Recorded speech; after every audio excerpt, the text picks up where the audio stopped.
Okay, and now just to add on kind of like an interesting feature to our Airtable database is, again, this comes from like a real world project that I worked on where we did mapping of a huge number of crypto target profiles. And essentially what we wanted to work out are which profiles followed the most target crypto accounts that we had. So in this case, let's apply it to the yoga space. Right now, just as an example, we know that this target account, Oliver Kenton, currently follows how I'm not actually sure how to pronounce that, HAUMSF, which is a yoga studio that we're targeting. But what if he actually followed another page that's also in our source accounts, or if he followed multiple pages? And this is where it becomes very interesting, and we can then start to prioritize our targets. And we had, when we did mass scraping of this before, we had about 300 source accounts that we were scraping from.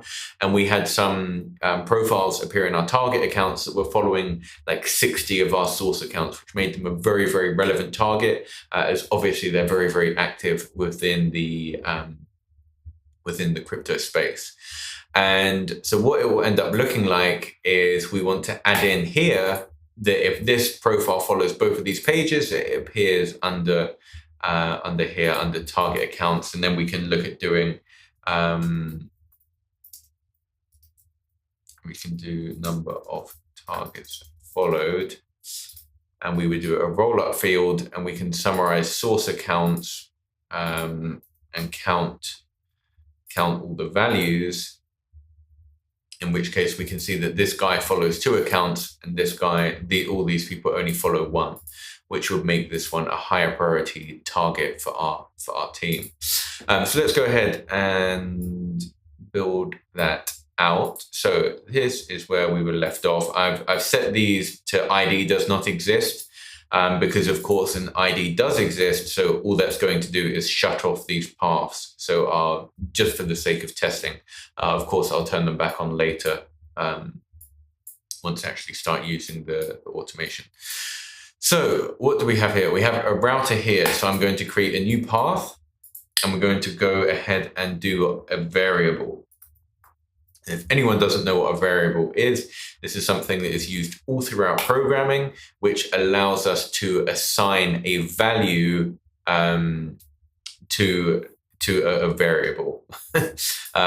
So I can say X, kind of similar to what you would see in maths. So a variable can be anything. I can make the variable first name. I can choose for it to be like literally anything, and I'm able to assign any value that I want to that. We'll keep it very simple. We'll go with X, and I want this variable to last for 1 cycle of the automation. And the variable value is going to be source accounts, which is the account that is currently linked there. And then I need to add in a new one. So we're going to do an array function, and we're going to do add. And so I want to do source accounts, and I'm going to add in record number 8. Now, the only other thing that I want to do is I want to make sure there's not any duplicates. So we're going to add a filter in here, and we're going to do source accounts does not contain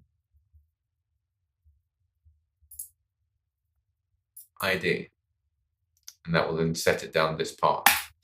So that is setting the variable. And then I'm going to go ahead and retrieve the variable.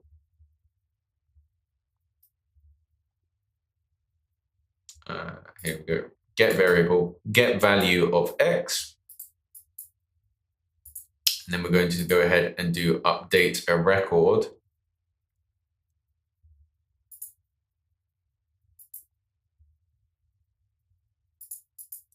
Come into our base, come into target accounts. And it is going to be this ID, and we're going to map the field, and the value is going to be source accounts. So the other thing that we need to do is we need to make this the fallback route. So what that means is whenever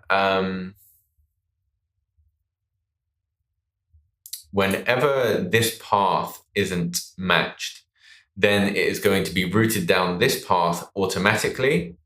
And then it also needs to match this condition. So this is actually quite an interesting feature.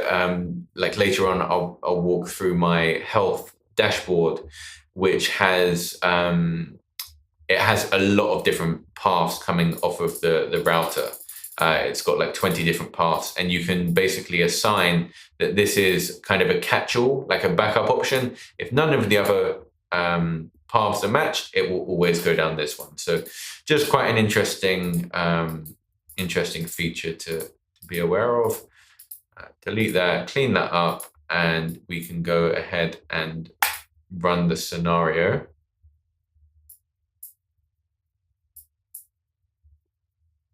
So it has found new records here, so it's adding those into the database, and hopefully it's going to find a duplicate from a different source account sometime soon.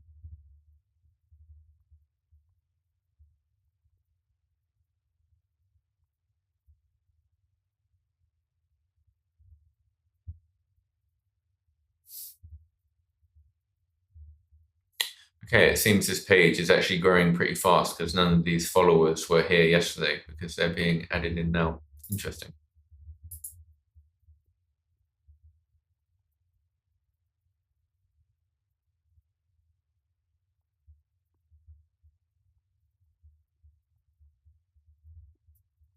Okay, here we go. So we haven't got an error, which basically means that we've ran it correctly.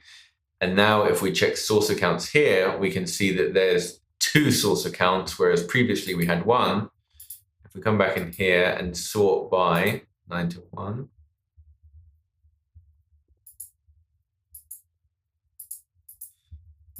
Interesting.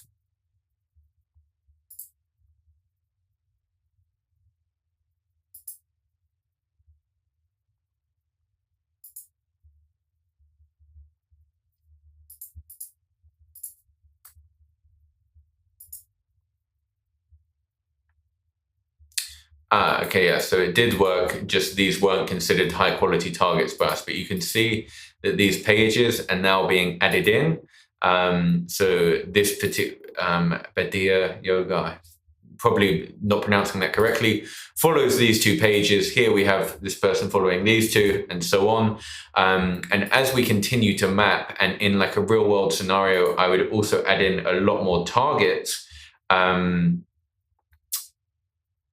We would start to build a very interesting data set where we're able to see who is really that interested in yoga based on the number of different pages that they're following. One other idea I've just had is based on the data that we're scraping already, we can go ahead and actually make a view potential targets. And this we could potentially have like a manual process, or if we were pretty strict on our filtering, we could look at doing this automatically. But what I was thinking is we could do, so we could do something like a group, let's start off with, and a condition. Bio contains SF, or bio contains San Fran.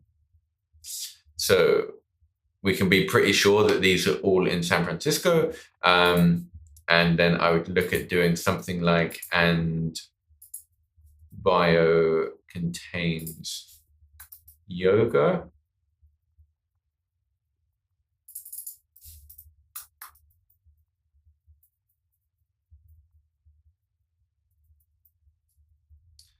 Bio contains yoga.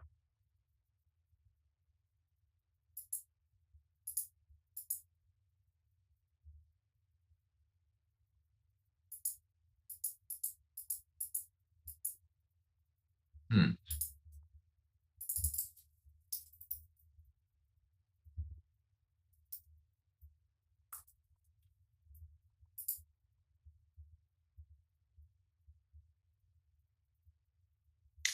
Okay, maybe like here we've got a few coaches, which depending on like what our client was looking for, these would most likely also be people who were interested in yoga, health and fitness, and so on. So we could kind of build out like a targeting system where, okay, it contains yoga, and probably another condition group. Let's just make it very to be very targeted. Bio contains, let's say, instructor, or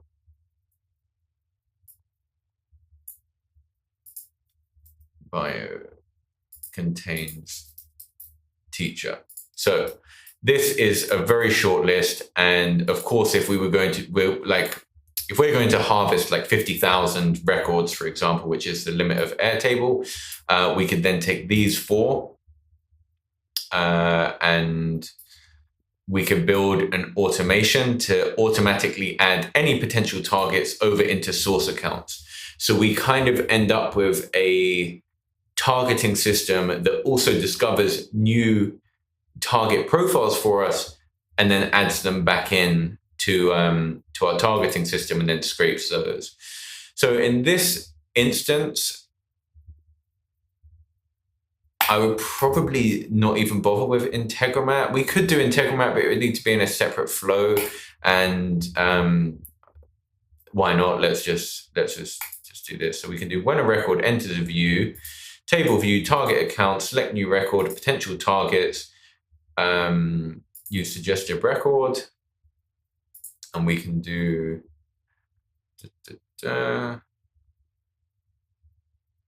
create a record. Source accounts, username is going to be username, and that's now done. On. So super fast to build. And again, this is the type of thing that I would probably just put in Airtable. It's a very like simple automation. You get a load of free credits with your Airtable subscription anyway. So whenever a record matches this view and they contain San Francisco, which again is what our client is looking for, contains keyword yoga and their instructor or teacher. Let me add in like a couple of other ones as well. Or bio contains studio. I don't know that if there may be some other buzzwords for yoga stuff that you want to research and put in there. And why, for the sake of it, I'm just going to put in as well, and followers is greater than 1,000, for example. And so, yeah. And we want to, because we're doing this as like an automated process, again, we want to be like super strict on what we allow in. I can always duplicate the view and put potential targets, and then perhaps I want to do like a manual review. And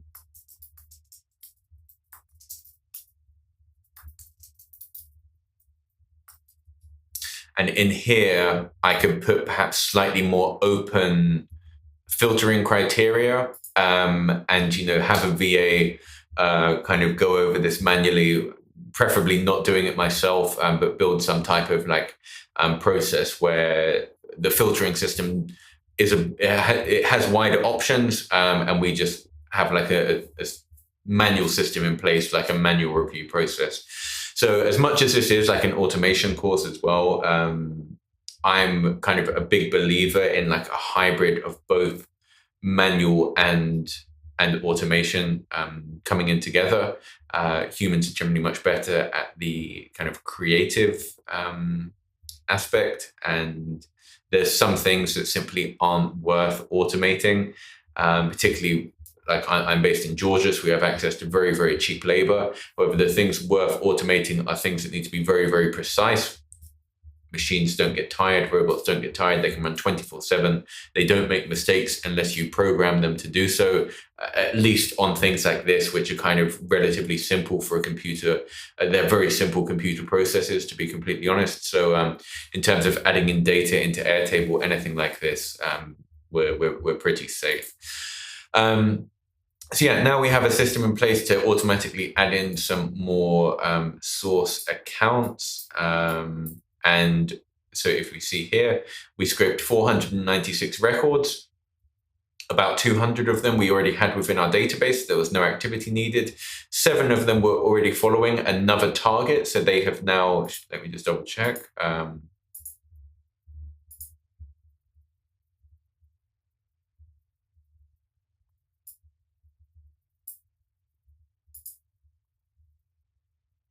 Yeah, they've now been added in here, that they're following 2 targets. And I'm just going to let this run one more time. I won't leave the video on, but just to kind of build out our data set a little bit more, and potentially get that automation running. So we're going to, like, I manually found 5 targets, but now our system is going to constantly go and scrape their followers and keep adding in new targets, and they're again automatically then added in as a source account. So our system is then going to scrape all their followers and automatically build out this kind of network that continuously gets larger and larger of accounts for us to scrape from. So in fact, even to get interesting, it's midnight now. So what I think I'm going to do is I'm going to leave this to run overnight, just to build out like a larger data set, and I'm going to get this to run until tomorrow morning. Not time from. And 6, and we'll set it to end at midday tomorrow UK time. So setting that to run overnight, and this will just keep adding in records. And again, this is just, I have no use for this data. It's more just to show you the automation running. Perhaps it encounters an error, so I can come back and fix that in the morning. But we should see more records added in here, and a much larger data set here.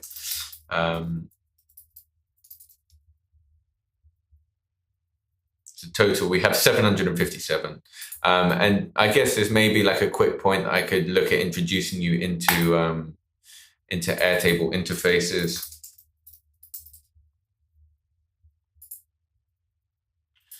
We can kind of look at doing a dashboard, but in fact, I think I will put that in another video.